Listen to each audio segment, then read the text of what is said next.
Hello അസ്സാം വലൈക്കും. Welcome back to our channel. ഇൻഷാല്ലാ എല്ലാവർക്കും സുഖമല്ലേ? ഇപ്പോൾ ദാ ഈദൊക്കെ കഴിഞ്ഞ് എല്ലാവരും ബാക്ക് ടു നോർമൽ റൂട്ടീനിലേക്കൊക്കെ അങ്ങനെ കിടക്കായിരിക്കും അല്ലേ? ഇനിയിപ്പോൾ പഴയ പോലെ തന്നെ ചോറും കറിയും ഒക്കെ ആയിട്ട് അങ്ങനെ എല്ലാവരും നോർമലായിട്ട് എല്ലാവരുടെ കാര്യങ്ങളും അങ്ങനെ കഴിഞ്ഞ് പോകായിരിക്കും അല്ലേ? അപ്പോൾ ഞാനും ഇന്ന് ഇതുപോലെ തന്നെ ഒരു നാടൻ ഊണ് തയ്യാറാക്കാമെന്ന് കരുതി. നോമ്പ് സമയത്തൊന്നും അങ്ങനെ ചോറ് അങ്ങനെ ഉണ്ടാക്കലില്ലായിരുന്നു, പൊതുവെ കഴിക്കാൻ കഴിയില്ലായിരുന്നു പുലർച്ചെ സമയത്ത്. അപ്പോൾ ദാ ഇന്നിപ്പോൾ ദാ ഈദൊക്കെ കഴിഞ്ഞപ്പോൾ രണ്ടാമതിപ്പോൾ നോർമൽ റൊട്ടീന് സ്റ്റാർട്ടായിട്ടുണ്ട്. ഇപ്പോൾ ഇന്ന് ഞാൻ ചോറിലേക്കുള്ള അരി ഒരു ഭാഗത്തേക്ക് ആദ്യം തന്നെ ഞാൻ കുക്കറിൽ തയ്യാറാക്കാൻ വേണ്ടിയിട്ട് മാറ്റി വെക്കുന്നുണ്ട് കേട്ടോ. അപ്പോൾ അതൊരു ഭാഗത്ത് തയ്യാറാവട്ടെ. ആ സമയം കൊണ്ട് ഞാൻ അതിലേക്ക് തയ്യാറാക്കുന്നത് ഇന്നിപ്പോൾ പരിപ്പ് കറിയാണ് കേട്ടോ. അപ്പോൾ നോമ്പൊക്കെ തുടങ്ങിയ സമയം പരിപ്പ് കറി ഒന്നും ഉണ്ടാക്കില്ലായിരുന്നു.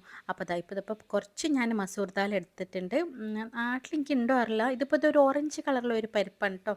ഇവിടെ ഇപ്പോൾ എല്ലാവരും ഒരുവിധം പരിപ്പ് കറി തയ്യാറാക്കുന്ന സമയത്ത് ഈ പരിപ്പാണ് കേട്ടോ ഉപയോഗിക്കൽ.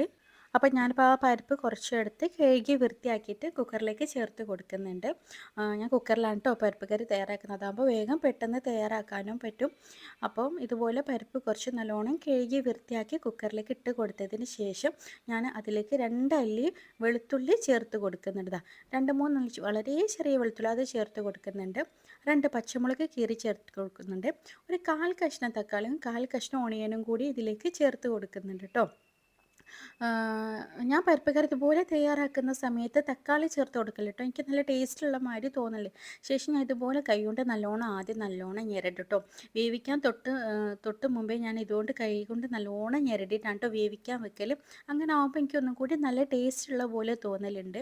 ശേഷം ഒരു 1/2 ടീസ്പൂണ് മഞ്ഞൾപ്പൊടി ഞാൻ ഇതിലേക്ക് ചേർത്ത് കൊടുക്കുന്നുണ്ട്. പിന്നെ ഒരു 1/4 ടീസ്പൂണ് മാത്രം മുളക് പൊടിയും കൂടി ഇതിലേക്ക് ചേർത്ത് കൊടുക്കുന്നുണ്ട് കേട്ടോ, ഒരു 1/4 ടീസ്പൂൺ മാത്രം. ശേഷം കുറച്ച് പാകത്തിനുള്ള കല്ലുപ്പും കൂടി ചേർത്ത് കൊടുത്തിട്ട് ഇതൊന്ന് വേവിക്കാൻ വെക്കുകയാണ് ചെയ്യുന്നത്.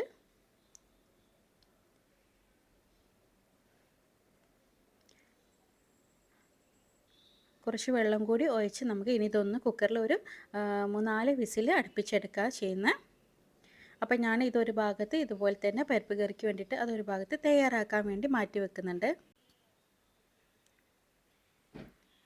അങ്ങനെ കറിയും ചോറും ഒരു ഭാഗത്ത് ആയിക്കൊണ്ട് നിൽക്കുന്നുണ്ട്. ഇനിയിപ്പോൾ ഞാൻ ഒരു ചെറിയൊരു നല്ല ടേസ്റ്റുള്ള ചമ്മന്തിയാണ് കേട്ടോ. അപ്പോൾ ഇതെന്തായാലും നിങ്ങളൊന്ന് തയ്യാറാക്കി നോക്കണ്ടേ. ഈ ചമ്മന്തി ഈസി ആണെന്ന് താനും, പക്ഷെ നല്ല ടേസ്റ്റാണ്. ഇപ്പോൾ കറികളൊന്നും ഇല്ലെങ്കിലും ആ ഒരു ചമ്മന്തി തന്നെ മതിയാവും നമുക്ക് ചോറിൻ്റെ കൂടെ. അപ്പോൾ അതൊന്ന് തയ്യാറാക്കി നോക്കണ്ടേ. അത് ഞാനൊരു 2 ടേബിൾ സ്പൂൺ വെളിച്ചെണ്ണ ഇതുപോലെ ഒഴിച്ചിട്ട് വെളിച്ചെണ്ണ ഒന്ന് ചൂടായി വരുന്ന സമയത്ത് ഇതുപോലെ ചുവന്ന മുളകുണ്ടല്ലോ, എന്താ പറയുക, കപ്പമുളക് എന്നൊക്കെ പറയുന്നത്, ആ മുളക് ഇട്ട ഉടനെ തന്നെ എടുക്കണം കേട്ടോ. അതൊന്ന് കറുപ്പ് കളറാവാൻ നിൽക്കരുത്. ഇതിൻ്റെ ഇത്തിരി ഒന്ന് ചൂടായിപ്പോയി വല്ലാണ്ട്. അപ്പോൾ നിങ്ങളിത് ഇട്ട ഉടനെ തന്നെ ആ കപ്പമുളക് എടുക്കണം. ശേഷം ജാറിലേക്ക് ഒരു 2 അല്ലി ചെറിയ വെളുത്തുള്ളിയും ഒരു ചെറിയ കഷ്ണം മാത്രം പുളി എടുത്ത് കൊടുക്കുക. ഒരു പാകത്തിനുള്ള ഉപ്പ് ചേർത്ത് കൊടുക്കുക. ശേഷം നമ്മൾ നേരത്തെ കപ്പമുളക് ഉണ്ടല്ലോ, ആ വെളിച്ചെണ്ണയിൽ ഇട്ട് വെച്ചിട്ടുള്ള കപ്പമുളക്, അതും ഇതുപോലെ തന്നെ നമുക്ക് പാകത്തിന് ആവശ്യത്തിന് ഉള്ള തേങ്ങയും കൂടി തേങ്ങ ചിരണ്ടിയത് കൂടിയും ഇതിലേക്ക് ചേർത്ത് കൊടുക്കാം മിക്സിയിലേക്ക്.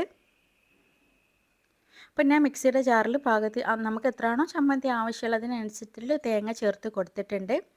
ഇനി ഞാൻ അതിലേക്ക് ചേർത്ത് കൊടുക്കുന്നത് ആ ഒരു വെളിച്ചെണ്ണ കുറച്ച് ചേർത്ത് കൊടുക്കുന്നുണ്ട്, മൂപ്പിച്ചെടുത്ത്. ശേഷം ആ കപ്പമുളക് ഉണ്ടല്ലോ അതും കൂടി ചേർത്ത് കൊടുക്കണം. കപ്പമുളക് ഇതുപോലെ ചൂടുള്ള വെളിച്ചെണ്ണയിലേക്ക് ഇട്ട ഉടനെ തന്നെ ഒന്ന് ഇങ്ങോട്ട് എടുക്കണം കേട്ടോ.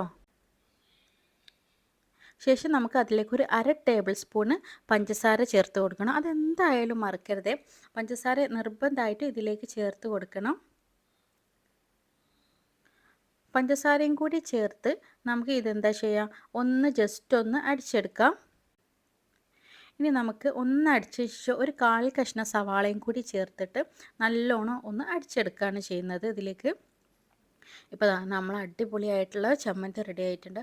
നല്ല ടേസ്റ്റുള്ള ചമ്മന്തിയാണ്. അപ്പോൾ നിങ്ങൾക്ക് കാണുമ്പോൾ തന്നെ മനസ്സിലാവും ചെയ്യും, തയ്യാറാക്കാനും വളരെ എളുപ്പമാണ്. അപ്പോൾ എന്തായാലും നിങ്ങളൊരു തവണ ചോറ് ഇതുപോലെ നാടൻ ഊണൊക്കെ തയ്യാറാക്കുമ്പോൾ എന്തായാലും ഇതുപോലെ ഒന്ന് ചമ്മന്തി തയ്യാറാക്കി നോക്കേണ്ടി കേട്ടോ. ഇതിപ്പോൾ എൻ്റെ ഹസ്ബൻഡിൻ്റെ വീട്ടിൽ തയ്യാറാക്കുന്ന ചമ്മന്തിയാണ് കേട്ടോ, നല്ല ടേസ്റ്റുള്ള ചമ്മന്തിയാണത്. ഇനിയിപ്പോൾ ഞാൻ കുറച്ച് ഫിഷ് ഇതേമാതിരി കഴുകി വൃത്തിയാക്കി മാറ്റി വെച്ചിട്ടുണ്ട്. ആവോലിയായിരുന്നു കിട്ടിയിട്ടുള്ളത്. അതിലേക്ക് ഇഞ്ചി വെളുത്തുള്ളിൻ്റെ പേസ്റ്റ്, 2 ടേബിൾ സ്പൂണ് മുളക് പൊടി, 2 ടേബിൾ സ്പൂണ് പെരിഞ്ചീരകത്തിൻ്റെ പൊടി, 1 ടേബിൾ സ്പൂണ് മഞ്ഞൾപ്പൊടി, പാകത്തിനുള്ള ഉപ്പും കുറച്ച് വിനാഗിരിയും കൂടി ചേർത്തിട്ട് മസാല പുരട്ടിയിട്ട് ഫിഷ് മാറ്റി വെക്കുന്നുണ്ട്. ഇതിപ്പോൾ നമുക്ക് ലാസ്റ്റ് പൊരിക്കുക എന്നുള്ള കരുതിയിട്ട് ഞാനിപ്പോൾ തന്നെ ഒന്ന് മസാലയൊക്കെ പുരട്ടി നല്ലോണം ഒന്ന് മീനിൽ മസാലയൊക്കെ പിടിച്ചോട്ടെ എന്ന് കരുതിയിട്ട് വേഗം അതൊന്ന് മസാല പുരട്ടി മാറ്റി വെക്കുന്നുണ്ട്.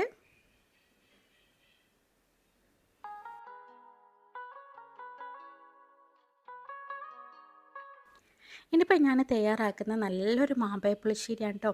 ഇത് ആഫ്രിക്കൻ മാങ്ങയാണ് കേട്ടോ. എന്നുവെച്ചാൽ ഓവർ മധുരമല്ല, എന്നാൽ വെച്ചാൽ ഒരു ചെറിയ ടൈപ്പുള്ള മാങ്ങ ഒക്കെ ഉണ്ടാവില്ല, അങ്ങനത്തെ മാങ്ങ കേട്ടോ. അപ്പോൾ അത് ഓൾറെഡി ജ്യൂസ് അടിക്കാൻ വേണ്ടി വാങ്ങിയതാണ്. പക്ഷേ നല്ല ടേസ്റ്റ് ഉണ്ട്. ഞാൻ അത് മാമ്പഴ പുളിശ്ശേരി പെട്ടെന്ന് എനിക്ക് പൂതിയായപ്പോൾ ഉണ്ടാക്കി നോക്കാമെന്ന് കരുതിയിട്ട് ഈ ആഫ്രിക്കൻ മാങ്ങയിലാണ് കേട്ടോ ഉണ്ടാക്കിയത്. ഇപ്പോൾ ഇതാ ഒരു ടേബിൾ സ്പൂൺ മഞ്ഞൾപ്പൊടി ഞാനിതിലേക്ക് ചേർത്ത് കൊടുക്കുന്നുണ്ട്. ഒരു 1/4 ടീസ്പൂൺ മുളക് പൊടി ചേർത്ത് കൊടുക്കുന്നുണ്ട്. പാകത്തിനുള്ള ഉപ്പ് ഒരു അര ടേബിൾ സ്പൂൺ മാത്രം മതിയോ ഉപ്പ് ചേർത്ത് ഒരു പച്ചമുളക് കീറി അതും കൂടി ചേർത്ത് കൊടുക്കാം. ശേഷം ഞാനൊരു 2 പീസ് ശർക്കരയും കൂടി ചേർത്ത് കൊടുക്കുന്നുണ്ട്. ഇനി നമുക്കതിലേക്ക് പാകത്തിനുള്ള വെള്ളം കൂടി ഒഴിച്ച് കൊടുത്തതിന് ശേഷം ഇതൊന്ന് മൂടി വെച്ച് ഒരു 15 മിനിറ്റ് വേവിച്ചെടുക്കുകയാണ് ചെയ്യേണ്ടത്. എന്ന് വെച്ചാൽ ആ മാങ്ങയും ശർക്കരയൊക്കെ നല്ലോണം മെൽട്ടായിട്ട് ഒരു ക്രീമി രീതിയിൽ ഇങ്ങനെ കിട്ടുമല്ലോ. നല്ലോണം ശർക്കരയൊക്കെ നല്ലോണം ഒന്ന് ഉരുകി വന്നിട്ട്, അപ്പോൾ അതുവരെ നമുക്കിതൊന്ന് രണ്ടും കൂടി യോജിച്ച് കിട്ടുന്നവരെ ഒന്ന് വെയിറ്റ് ചെയ്യാം. ഇതിപ്പോൾ ഞാനൊന്ന് മൂടി വെച്ച് വേവിച്ചെടുക്കുന്നുണ്ട്. ആ സമയം നമുക്ക് ഈ ചോറൊക്കെ കഴിച്ച് കഴിഞ്ഞിട്ട് അതിൻ്റെ കൂടെ തന്നെ കഴിക്കാൻ പറ്റിയൊരു ഐറ്റമാണ് കേട്ടോ ഇത്. അത് ഞാനിതാ കാണിച്ചത് എങ്ങനെ ഉണ്ടാക്കാമെന്ന് വെച്ചാൽ, ഇതുപോലെ ഒരു മൺചട്ടി അടുപ്പിലേക്ക് വെച്ചിട്ട് നല്ല പഴുത്തിട്ടുള്ള 2 നേന്ത്രപ്പഴമാണ് കേട്ടോ ഞാൻ എടുത്തിട്ടുള്ളത്. അതിതാ ഇതുപോലെ ചതുര കഷ്ണങ്ങളായിട്ട് ഇതുപോലെ മുറിച്ചിട്ട് നമുക്ക് ചട്ടിയിലേക്ക് ചേർത്ത് കൊടുക്കാം. നല്ല ടേസ്റ്റ് ഉണ്ട് കേട്ടോ ഇത് കഴിക്കാൻ. നമ്മൾ ഈ ചോറ് കഴിച്ച പാടൊക്കെ നമുക്കതിൻ്റെ കൂടെ ഇത് കഴിക്കുമ്പോൾ നല്ല ടേസ്റ്റ് ഉണ്ടാവും.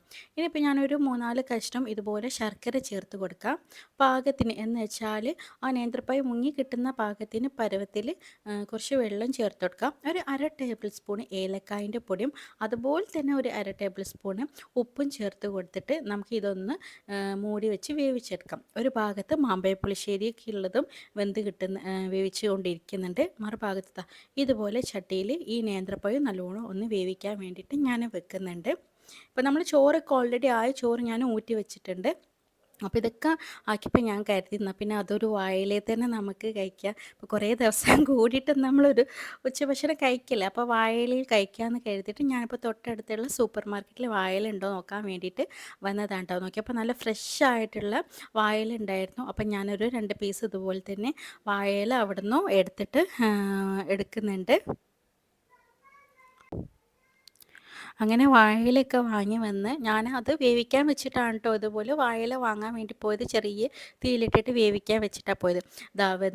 തിരിച്ച് വന്നപ്പോഴേക്കും ഇതുപോലെ തന്നെ നല്ലോണം നമ്മളെ ശർക്കരയൊക്കെ നല്ലോണം ഉരുക്കി ആ നേന്ത്രപ്പഴത്തിലേക്ക് നല്ലോണം പിടിച്ച് കിട്ടുന്ന ആ ഒരു പരവായിക്കൊണ്ടിരിക്കുന്നുണ്ട്.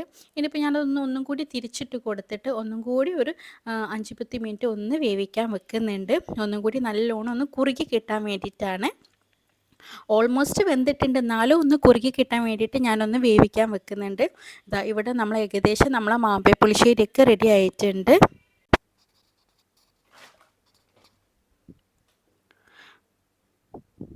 ഇനിയിപ്പോൾ നമുക്ക് അതിലേക്കുള്ള അരപ്പാണ് ഞാൻ തയ്യാറാക്കുന്നത്. നമ്മൾ പരിപ്പ് കറിയിലേക്കുള്ള അരപ്പും മാമ്പഴ പുളിശ്ശേരിയിലേക്കുള്ള അരപ്പും തയ്യാറാക്കണം. ഇതിപ്പോൾ ഞാൻ ഫസ്റ്റ് തയ്യാറാക്കുന്നത് പരിപ്പ് കറിയിലേക്കുള്ള തേങ്ങേൻ്റെ അരപ്പാണ് കേട്ടോ. ഇപ്പോൾ ഞാൻ ഒരു അരമുറി ഭാഗം തേങ്ങ ചെറിയത് ചേർത്ത് കൊടുത്തിട്ടുണ്ട്. ശേഷം അതിലേക്ക് ചെറിയുള്ളി ചേർത്ത് കൊടുത്തിട്ടുണ്ട്. ഒരു 1/4 ടീസ്പൂൺ മഞ്ഞൾപ്പൊടിയും ചേർത്ത് കുറച്ച് വെള്ളം ഒഴിച്ചിട്ട് നല്ലോണം ഒന്ന് അരച്ചെടുത്തിട്ട് നമ്മുടെ ഈ പരിപ്പ് കറിയിലേക്ക് ചേർത്ത് കൊടുക്കാം. പരിപ്പ് വെന്തതിന് ശേഷം അതിലേക്ക് ചേർത്ത് കൊടുത്തിട്ട് ആ മിക്സിയുടെ ജാറിൽ തന്നെ കുറച്ച് ചൂടുവെള്ളം കൂടി ഒഴിച്ചിട്ട് നമുക്കിതൊന്ന് ലൂസാക്കി എടുക്കുകയാണ് ചെയ്യേണ്ടത്. ദാ ഇപ്പോൾ ഒരു ലൂസ് പരുവത്തിൽ നമുക്ക് കറക്റ്റ് ഒരു കൺസിസ്റ്റൻസിയിലേക്ക് ആവശ്യത്തിനുള്ള വെള്ളം ചേർത്ത് കൊടുത്തിട്ട് നമുക്ക് ദാ ഇതുപോലെ തേങ്ങയും കൂടി ചേർത്തതിന് ശേഷം ഒന്ന് ചൂടാക്കി എടുക്കണം. ഓവർ തിളപ്പിക്കാൻ നിൽക്കരുത്. പിന്നെ അപ്പോൾ നമ്മൾ ഈ പരിപ്പ് കറി വല്ലാണ്ട് ഒരു പിരിഞ്ഞു പോകാമെന്നൊക്കെ പറയില്ലേ, ആ രീതിയിലാവുകയും അപ്പോൾ നമുക്ക് എന്താക്കുക, ഇത് ചെറിയ തീയിലിട്ടിട്ട് ഒന്ന് കറി നല്ലോണം ഒന്ന് ചൂടാക്കി എടുത്താൽ മാത്രമായി മതി. ഒന്ന് തുള്ളി വരുന്ന സമയമാകുമ്പോഴത്തേക്കും നമുക്ക് ഗ്യാസ് ഓഫ് ചെയ്യാം. ഇപ്പം നമ്മളെ പരിപ്പ് കറി തയ്യാറായിട്ടുണ്ട്. ഇനിയിപ്പോൾ നമുക്ക് ലാസ്റ്റ് തൂമിക്കാം, രണ്ടും കൂടി ഒരുമിച്ച് തൂമിക്കാം കേട്ടോ.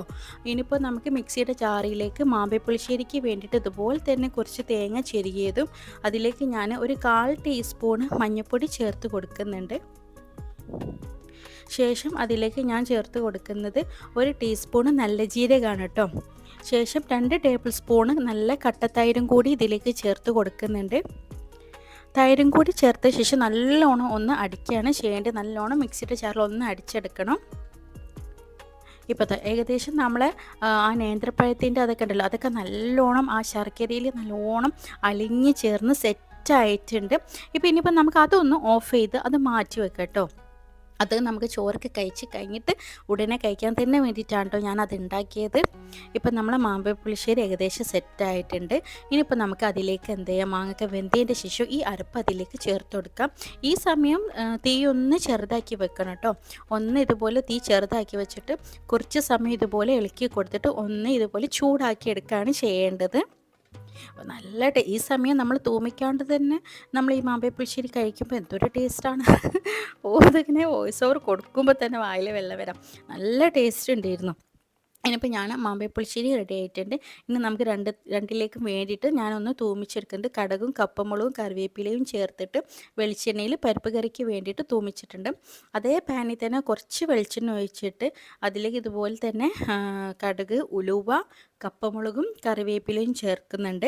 അത് ഞാൻ മാമ്പഴപ്പുളിശ്ശേരിക്ക് വേണ്ടിയിട്ടാണ് കേട്ടോ. ഉലുവ ഇട്ട ഉടനെ തന്നെ നമുക്ക് എന്ത് ചെയ്യണം, ആ ഗ്യാസ് ഒന്ന് ഓഫ് ചെയ്യണം കേട്ടോ. അതെല്ലാം ഉലുവ വല്ലാണ്ട് മൂത്ത് പോയി കഴിഞ്ഞാൽ അതിൻ്റെ ഒരു ടേസ്റ്റ് മാറിപ്പോവും. അപ്പോൾ ഞാനിത് ഇതുപോലെ കടുക് പൊട്ടിച്ച് അതിന് ശേഷം കപ്പമുളകും ചേർത്ത് കൊടുത്ത് ഉലുവ ചേർത്ത് കൊടുത്തതിന് ഞാൻ ഗ്യാസ് ഓഫ് ചെയ്തിട്ടുണ്ട്.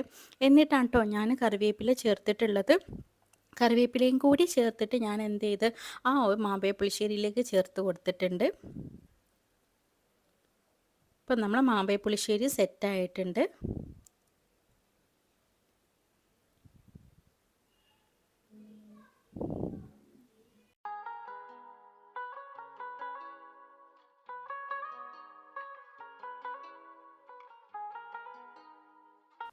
ഇനി ഞാൻ കുറച്ച് വെളിച്ചെണ്ണ ഇതുപോലെ ചീഞ്ചട്ടിയിലേക്ക് ഒഴിച്ചിട്ട് നമ്മൾ കൈപ്പക്ക ഇല്ലേ, കൈപ്പക്ക അത് പൊരിക്കുന്നുണ്ട് കേട്ടോ.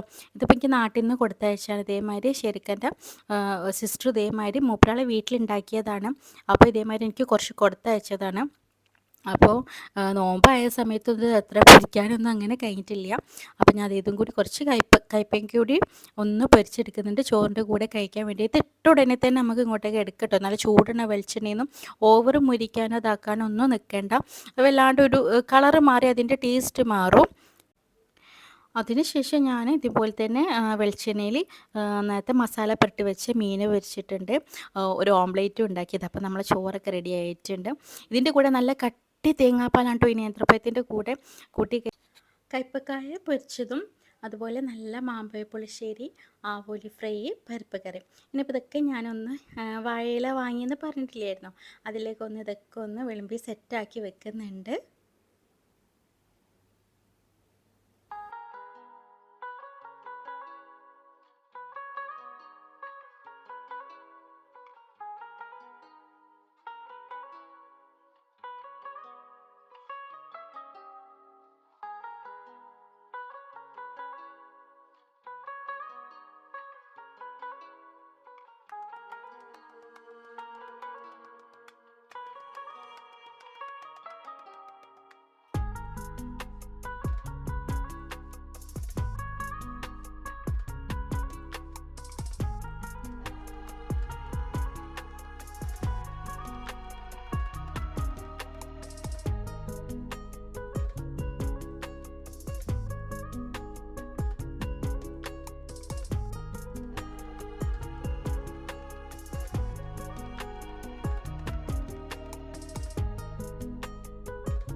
ശേഷം ഇതുപോലെ ചോറ് കഴിച്ചതിന് ശേഷം ഞാൻ നേരത്തെ തയ്യാറാക്കി വെച്ചിട്ടില്ലേനോ നേന്ത്രപ്പഴം നല്ല ശർക്കരയിൽ വരട്ടിയെടുത്തത്, ഇതുപോലെ തന്നെ ഞാനത് വായിലേക്ക് ഇതുപോലെ ചേർത്ത് കൊടുത്തിട്ട് നല്ല കട്ടിയുള്ള തേങ്ങാപ്പാലാണ് കേട്ടോ ഇതിലേക്ക് ഒഴിച്ചു കൊടുക്കേണ്ടത്.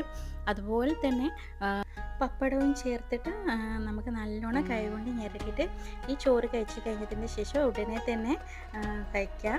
നല്ല ടേസ്റ്റുള്ളൊരു ഐറ്റം തന്നെ കേട്ടോ. ഇതെന്തായാലും ഒന്ന് ട്രൈ ചെയ്ത് നോക്കണ്ടേ. അപ്പോൾ ഇത്രയൊക്കെ തന്നെയാണ് ഞാനിന്ന് തയ്യാറാക്കിയത്. നിങ്ങൾക്ക് ഇതുപോലെ ഈ നാടൻ ഊണ് ഇഷ്ടപ്പെട്ടതാണെങ്കിൽ ഒന്ന് ലൈക്ക് ചെയ്യേണ്ടി, സബ്സ്ക്രൈബ് ചെയ്യേണ്ടി, ഫാമിലിനും ഫ്രണ്ട്സിനൊക്കെ ഒന്ന് ഷെയർ ചെയ്യേണ്ടി. സബ്സ്ക്രൈബ് ചെയ്തതാണ് ആരെങ്കിലും കാണണമെങ്കിൽ ഒന്ന് സബ്സ്ക്രൈബ് ചെയ്ത് സപ്പോർട്ട് ചെയ്യണം കേട്ടോ. ഇനിയും ഇൻഷാ അല്ലാഹ് പുതിയ പുതിയ വീഡിയോകളുമായിട്ട് നമുക്ക് ഇൻഷാ അല്ലാഹ് കാണാം. അപ്പം സബ്സ്ക്രൈബ് ചെയ്താൽ കാണുകയാണെങ്കിൽ ഒന്ന് സബ്സ്ക്രൈബ് ചെയ്യണം. ഇഷ്ടപ്പെട്ടതാണെങ്കിൽ ഒന്ന് ലൈക്ക് ചെയ്യണം കേട്ടോ.